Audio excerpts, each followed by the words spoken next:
Alright, so what we're going to look at today are some applications of this trig that we've been learning.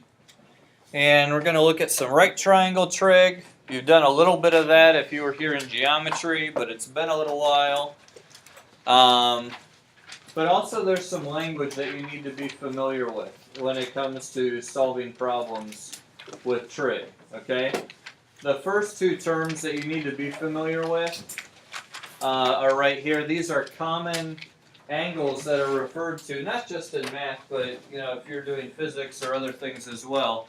We have the angle of elevation and the angle of depression. Okay? Now, these two angles exist anytime you're dealing with one thing that is higher than another. Okay?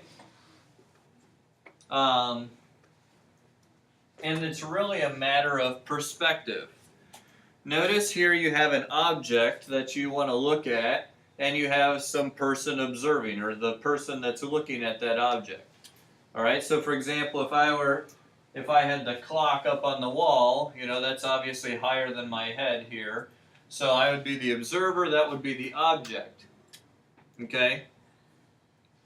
If we're talking about an angle of elevation, we're talking about an angle up from the horizontal. So if I'm looking straight ahead, there's the horizontal. But if I want to look at the clock, I've got to raise my head. All right? I've got to change that angle. And that angle up is the angle of elevation.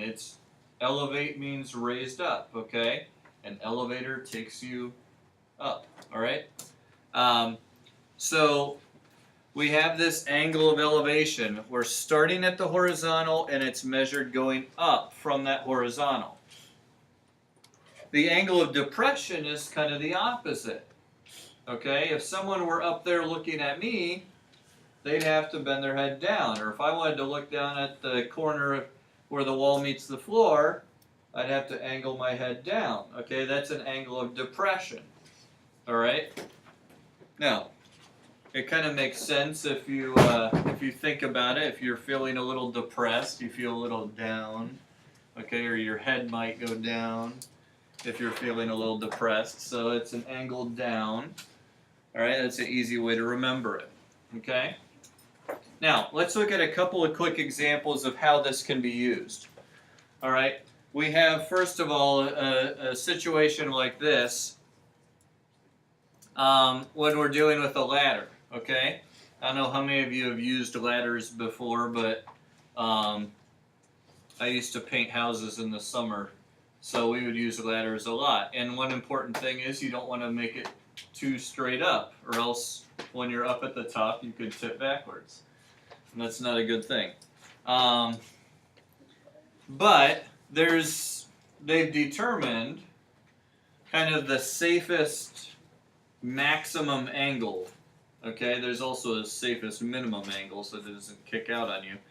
But a safest maximum angle. And in this case, with a fire truck that has a ladder on top of it, the safe angle here for the maximum angle is 72 degrees. So you'll notice here, this is an angle of elevation. We have a horizontal here from the level where the ladder is attached to the top of this fire truck. Okay, and that's horizontal, okay, parallel with the ground, right? So the angle up from that horizontal to where the ladder is 72 degrees, okay? Now, yeah. This isn't but when the fire hydrant pulls up to a building or whatever, how do they know exactly if it's 72 or whatever? Well, what they would have, this would have a built-in stop to where they couldn't extend it above a certain thing.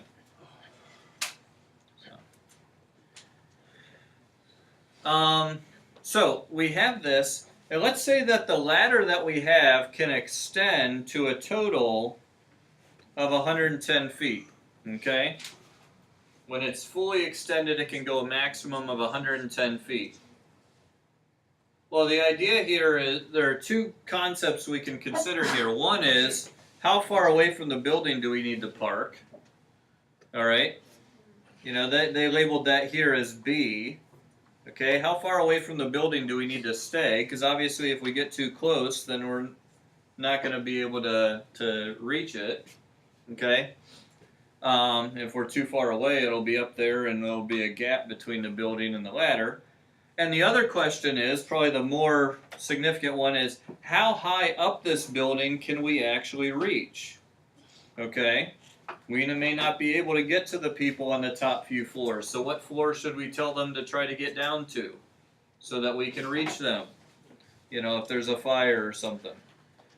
Alright, we've labeled that A. But we can figure this out using some basic trig and our calculator. So grab your calculators. Let's look at setting up this equation and then solving it. Okay? Everyone get your calculators out.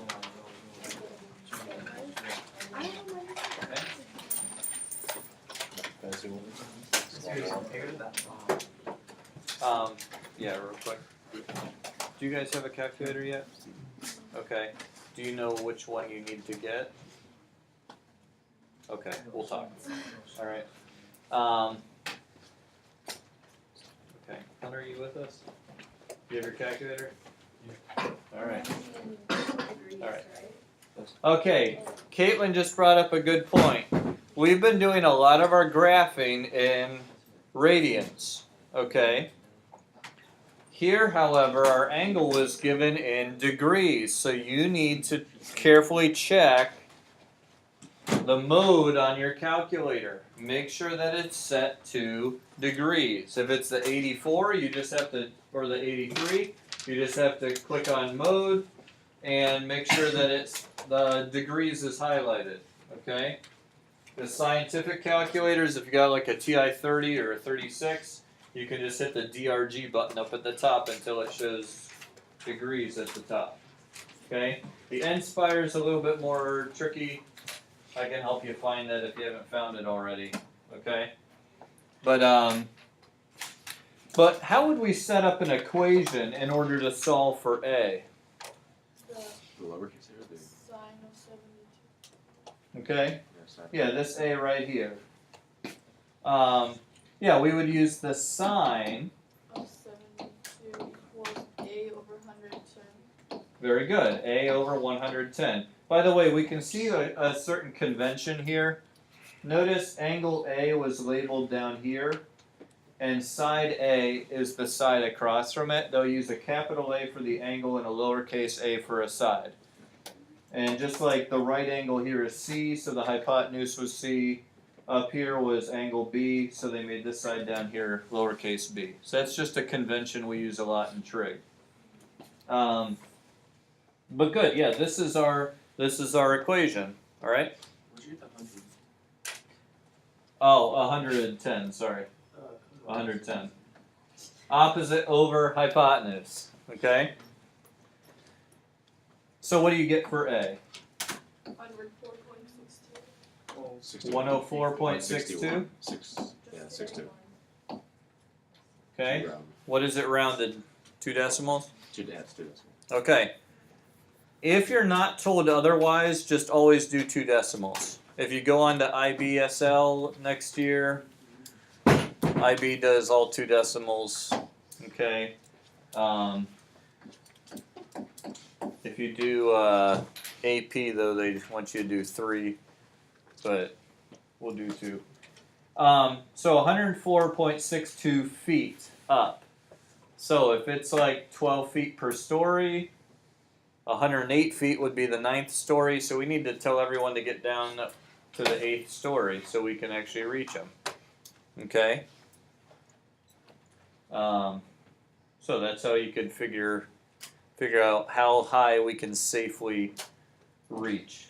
Okay? That wasn't that bad. No, it wasn't too bad at all.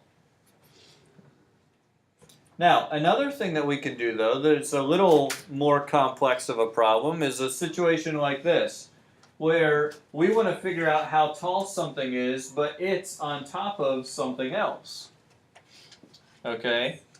And we don't know how tall that is either. Okay, this happens to be like a building with a smokestack on top.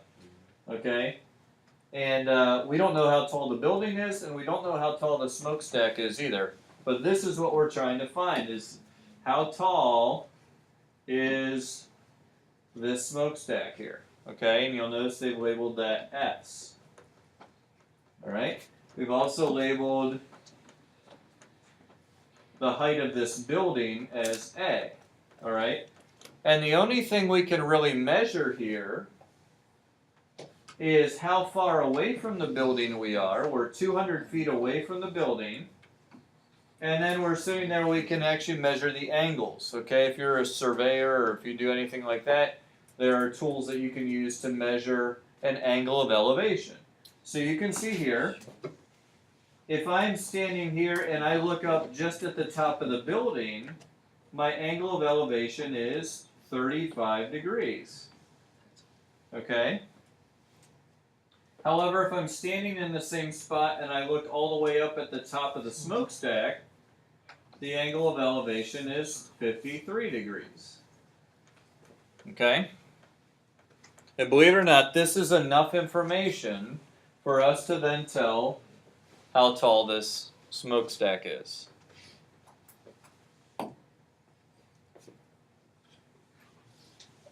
Now, we are making one assumption. We're assuming that our building is going straight up from the ground. And we will always do that, okay? Otherwise, the building has bigger problems and we should probably get away from it, okay? But what are some equations that we could write here? Okay, tangent of what? Okay. What would tangent of 53 equal? A over 2. Okay, this whole thing over 200 feet. Very good. Okay. Now, what could we put here for this whole thing?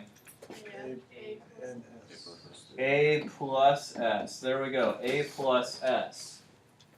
All right. So before we can actually solve for S, we've got to figure out A. All right. So is there an equation that we can write that only uses A? Tangent of 35. Yeah, we're going to use tangent again. Tangent of 35. Good, is just A over 200. Very good. All right. Is everyone with me? Okay. So here we're using that tangent equals opposite over adjacent idea. We have a system of equations. This one only has A in it, so we can solve it by multiplying by 200. And what do we get there? 40.04. 140.04? Okay, so we know the building now. The building itself is 140.04 feet tall. Okay, that's hard to read. So now we can plug it in up here. And we get 140.04 plus S. And let's say I multiply by 200. So 200 times tangent of 53. 265.41. Okay, 265.41. So now we subtract the building. This is how high this is. From the ground all the way up is 265 feet. So now we subtract the building, and that tells us that the smokestack itself is 125.37? Yeah. 125.37 feet tall. Okay.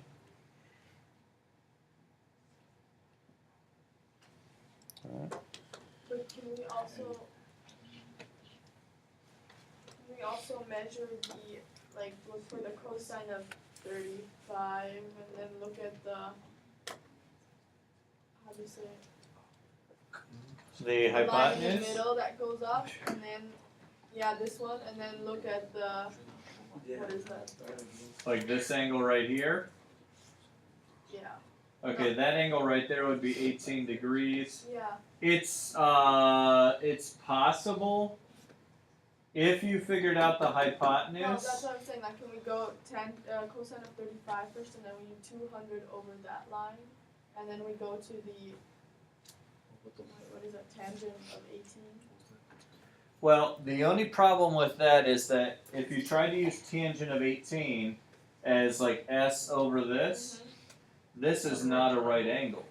Oh. True. Okay, so you couldn't use that. Now, it is possible to do it this way, but you'd have to do a few more steps. Yeah. You'd have to figure out what this angle is, which would be easy. If that's 35, then this has to be 90 minus 35, so that would have to be 65, 55, yeah.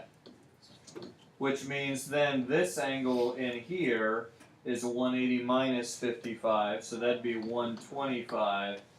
And then you could actually use, if that's 18 and that's 125, you'd have 32 degrees here, I think.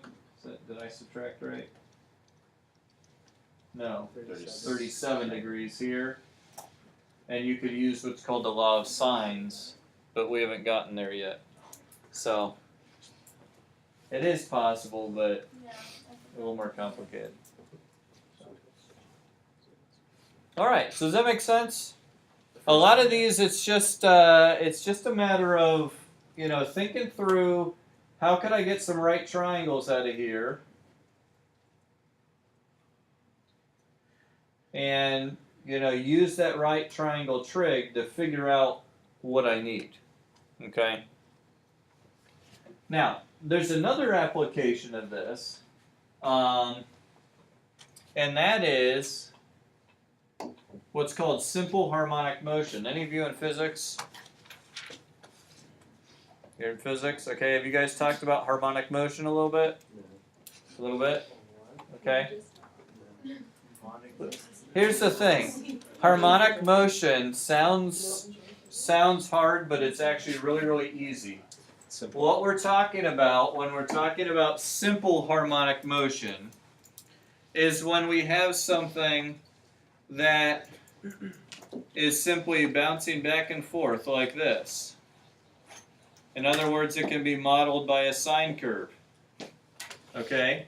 Now, this is called simple harmonic motion because in this situation, we're going to assume that it stays the same forever. As opposed to like, let's say that you took a spring and you pulled it down and then you watched how it bounced. It would start bouncing like this, but then it would start getting smaller and smaller and smaller. Okay? We're not going to do that. That's beyond what we want to do. That's not simple harmonic. Okay? But here's the thing. Believe it or not, there's only one new part to this. There's a little bit different notation than what we're used to seeing, but there's really only one new part to this at all. Okay? Notice here we have the equation d equals a times the sine of this curly wt. That little w is actually an omega. It's a lowercase Greek letter omega. Here's omega, and there's a lowercase omega. So that little w thing is an omega. Alright? Really, all we have here is y equals a cosine b x. Alright, we've just changed the letters. We're talking about a displacement, d, instead of a y coordinate. Alright? Displacement, you can just think of, it's a distance away from our middle. Alright? The omega is that coefficient of our independent variable, okay? We're using time. These are always in terms of time when we're talking about harmonic motion. So we use t, but that's the same thing as our x. And the omega is just what we're multiplying by the x. So what's that omega going to affect? Period. The period, okay? It's just going to affect the period. All right, so notice how most of this is the same. Notice here, the period is 2 pi over omega. Well, that's the same thing as 2 pi over b. Okay? The amplitude is the absolute value of a. That's the same thing that we did before. Okay? The one difference here is we actually look at what's called frequency. And frequency is a rate. Okay? Let me, we're not going to answer all these questions here, but I want to address this idea of period versus frequency. Okay? In this model right here, 6 cosine of 3 pi over 4, t. What's the value of b?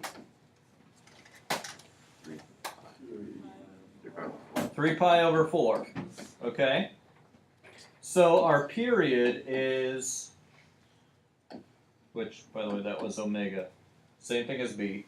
Alright, so the period equals, 8 over 3. okay, 8 over 3. We're going to do 2 pi divided by the 3 pi over 4. The pi's will cancel and when we flip and multiply. So it's 8 over 3.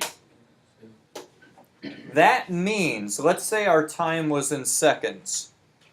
That means that in order for us to complete one full period, say from here all the way to here, that's going to take 8/3 seconds, okay, or 2 2/3 seconds to complete one full period. All right? 8/3 seconds for one period.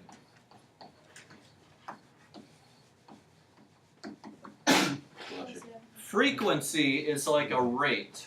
How many periods per second? Okay? So notice here the frequency, they told us, is simply the reciprocal of your period. Okay?